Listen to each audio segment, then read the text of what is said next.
So this is usually when we would be turning to the Haftarah to hear it chanted, and then I like to joke that the Haftarah, unfortunately, is most often the time when the rabbis go and run to the restroom, grab a drink of water, because on some level, the Haftarah, I think, doesn't get enough love within the service. And on some level, I think that's mostly because we either don't know what it's saying because it's Hebrew, or we're just not familiar with the books that they come from, right? We do a very good job about saying the 5 books of Moshe, we read them, we continue the cycle. We still have a cycle, though, for all of the Haftarahs as well, but they come from areas that we're less familiar with. We might know the names, but we don't really know what they're saying. And so one of the most well-known prophets that we have within our tradition is Isaiah. And that is where this week's Haftarah comes from. So what we're actually going to do is we're going to do a combining of the Haftarah and the sermon time slot, which is actually going to be more of a learning and discussion. So we're going to do a little bit more interactive. It's sort of a more USY style of doing the Haftarah and services. And so we're going to jump into that. So we are going to read through the Haftarah. If you would like to read the Haftarah, you can feel free to come up here and displace me, and I'm happy to share if anybody would like to popcorn-style read the Haftarah. Otherwise, I'll just read through. We are on page 95. 95. Why do you say, O Jacob? Why declare, O Israel? My way is hid from the Lord, my cause ignored by my God. Do you not know? Have you not heard? The Lord is God from of old, creator of the earth from end to end, and he never grows faint or weary. His wisdom cannot be fathomed. He gives strength to the weary, fresh vigor to the spent. Youths may grow faint and weary, and young men stumble and fall. But they who trust in the Lord shall renew their strength. As eagles grow new plumes, they will run and not grow weary. They shall march and not grow faint. Stand silent before me, coastlands, and let nations renew their strength. Let them approach to state their case, and let us come forward together for argument. Who has roused a victor from the east, summoned him to his service, has delivered up nations to him, and trodden sovereigns down, has rendered their swords like dust, their bows like wind-blown straw. He pursues them, he goes unscathed, no shackle is placed on his feet. Who has wrought and achieved this? He who announced the generations from the start. I, the Lord who was first and will be the last as well. The coastlands look on in fear, the end of earth tremble. And they draw near and come, and each one helps the other, saying to his fellow, take courage. The woodworker encourages the smith, he who flattens with the hammer, and encourages he who pounds the anvil. He says of the riveting, it is good, and he fixes it with nails, that it may not topple. But you, Israel, my servant, Jacob, whom I have chosen, seed of Abraham, my friend, you whom I drew from the ends of the earth and called from its far corners, to whom I said, you are my servant, I choose you, I have not rejected you. Fear not, for I am with you. Be not frightened, for I am your God. I strengthen you, and I help you, and I uphold you with my victorious right hand. Shamed and chagrined shall be all who contend with you. They who strive with you shall become as naught and shall perish. And you may seek but shall not find those who struggle with you. Less than nothing shall be the men who battle against you. For I, the Lord, am your God, who grasp your right hand, who say to you, have no fear. I will be your help. Fear not, O warm Jacob, O men of Israel. I will help you. I, your Redeemer, the Holy One of Israel. I will make of you a threshing board, a new thresher with many spikes. You shall thresh mountains to dust and make hills like chaff. You shall winnow them, and the wind shall carry them off.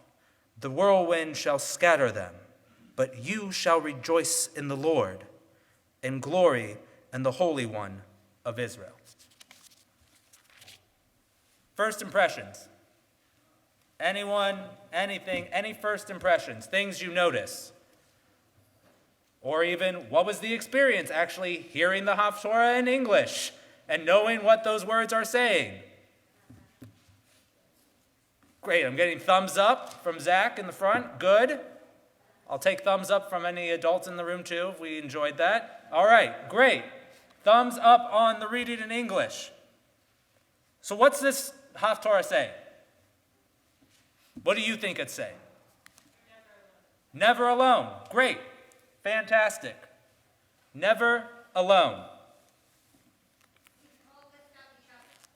Great. We need to lift each other up and help one another. Very, very good. Other thoughts?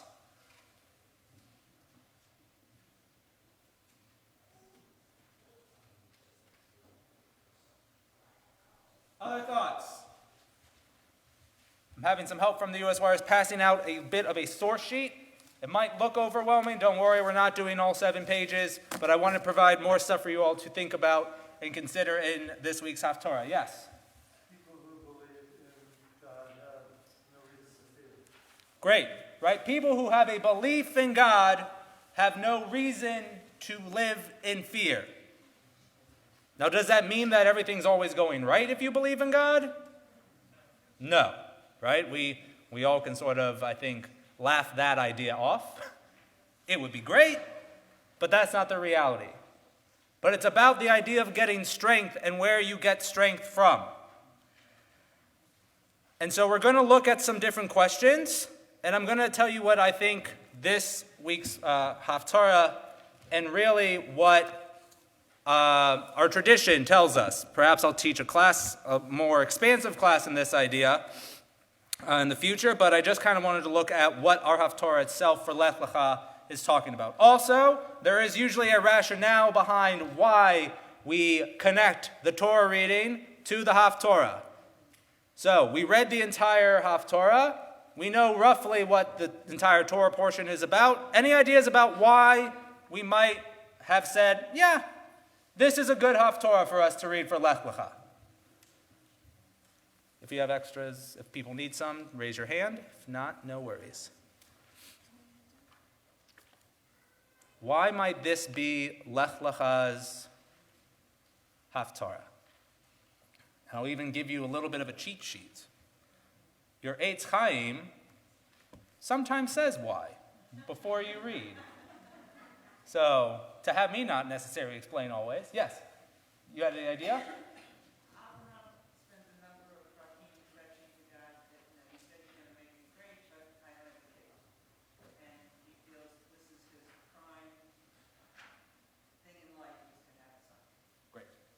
Great.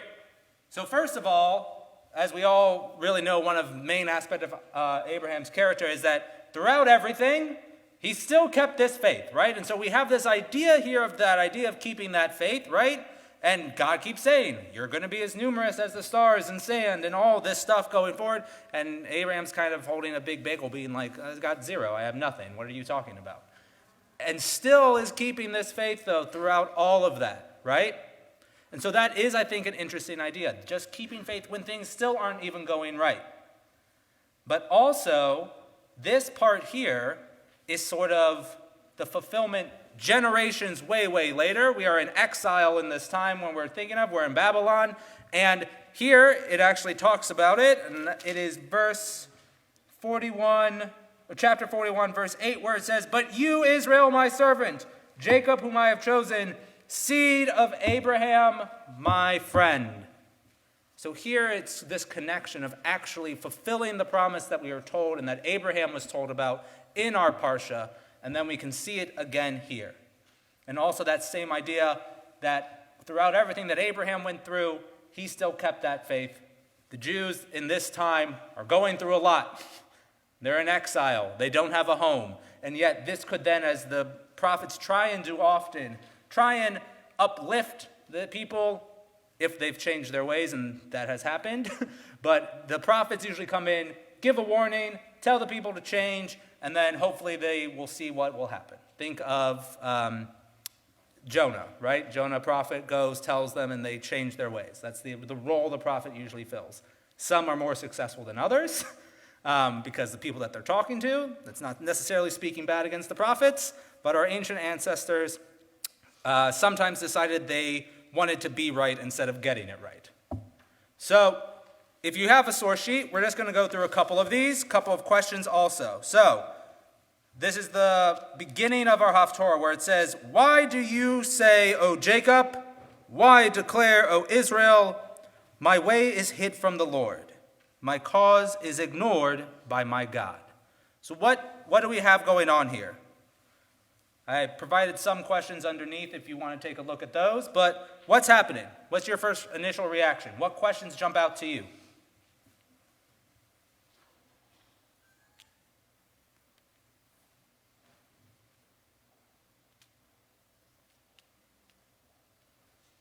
Great, we have solved all of the questions of the prophets. I just think it's interesting that the idea of, people are questioning about God not being there, and yet they still continue to show that they believe in God. Right. That is interesting, right? It's almost an oxymoron, but not fully yet. It's kind of just counterintuitive on some level that, oh, God's never here, God's never around, God never writes or calls, yet I still believe in God. Interesting. The question then that from that sort of observation can be then why? Right? Why do they still have this faith if it seems that God is hidden? It's also interesting about why would we presume this, right?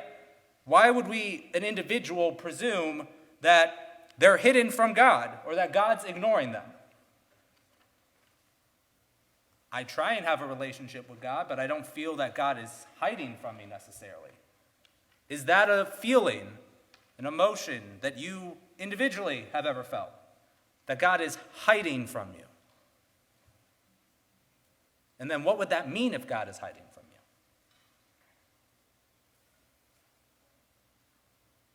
Right? It's active. It makes it almost seem God is making the choice to hide from me, right? I looked over and saw Aria, and I'm sure she's now going to chagrin, not be happy that I mentioned her name. But right, when hide and seek, I am actively trying to hide and get out of the way. And that's not necessarily what God is clearly doing here. Other thoughts?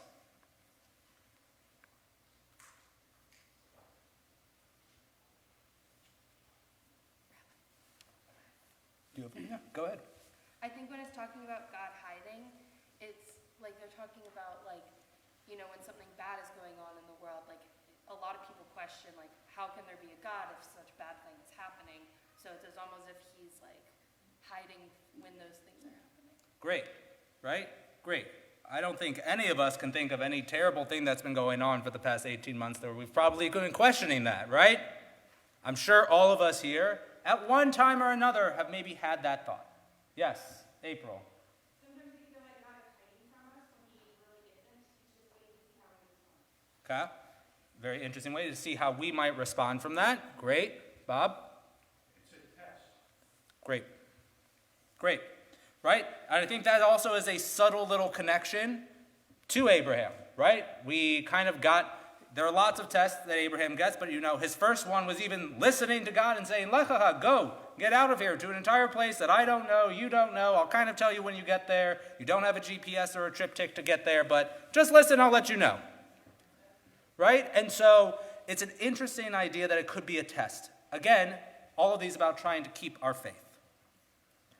Also, is there a difference between God hiding and us not being able to find God, right? It's a really slight difference that God might be hiding and we're just not able to find or experience God. That's slightly different in my opinion and an interesting thing I think to think about. Which means then, it's our idea to try and actively go out and find God in those moments in the world, right? And so, it's sort of in going back to what Madeline was saying about, in times when things are really bad, it's hard to sometimes believe in God or find God and experience God.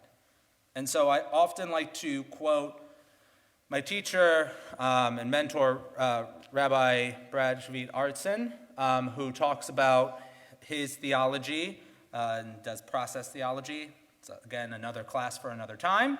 But the idea is similar to sort of that also in what the great teacher Mr. Rogers taught us. When he would look out into the world and see all the terrible things, his mother would say, well, look around for the people who are doing good, because there's good in the world. And that's a very similar idea to what this idea of trying to find God is. There are terrible things that go on, but God is in those good things that are helping. The people who are going to try and do rescues, the people who are trying to solve everything going on with the virus or any other thing. And that's where you find God in those moments.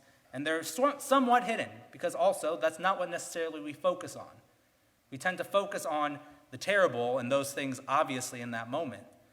And then it comes down the road later that we're able to focus on everybody else who made that situation a little bit less schlach at the time. And so now we're going to jump to the second page, source 9. I told you we're going to be doing kind of hopping around. This can be your Shabbos afternoon read if you would like. To our teens, there'll be a test on it at the end of the day. Just checking to see if they're still awake. So source 9. Do you not know? Again, this is coming right after the section that we just read. So, do you not know? And have you not heard? The Lord is God from of old, creator of the earth from end to end, and he never grows faint or weary. His wisdom cannot be fathomed. What do we have going on here? And again, if you want to hold the two next or look at the two next to each other, those are the two verses, one right after the other, verse 27 and then 28. What's happening in the second selection that I showed you? Yeah. It kind of seems like it's talking about like in those times of bad when we can't find God or God's hiding or whatever, he like has a plan and we just have to like kind of wait it out and like trust that he has a plan and is gonna fix things. Okay. Yeah, Bob. You've got to put forth effort. Nothing is going to be that easy. Right. Great. Got to put forth effort. Nothing's going to be easy. We have to look for God in those moments, right, as we were saying. The other thing is there's a really like reassuring moment, and then at the end of the verse, it's kind of like, well, wait, what? So what I'm talking about is the first part where it says, the Lord is God from of old, creator of the earth from end to end. He never grows faint or weary, right? So that's like a really uplifting message. The idea being, again, connecting generations to generations, as we had a little bit going on with the allusion to Abraham, is don't worry, God's been here from the beginning, and God will be the last one to check out, right? Like, you're covered, they were early arriver and late leaver. And that's sort of this idea here, right? So the message is, yes, you might feel like God's away. You might feel like you're on your own. You feel like you're abandoned. God doesn't abandon us. God has been there from the beginning and will continue to be there. And so that is, I think, a little bit, great. I feel a little bit better about this situation. However, then, his wisdom cannot be fathomed. And I think this is a little bit what, Madeline, you were sort of referencing in that idea of like, we don't know everything, right? We don't know everything. We don't know how things are going to come out. And God sort of can say, God has a plan. God will provide, right? These are common phrases. And that is then the question that I have underneath. How can we perceive a God beyond our own fathoming? Again, how can we perceive a God beyond our own fathoming? I'm sure you did not expect a philosophy class in the middle of services today, but yes, Jamie.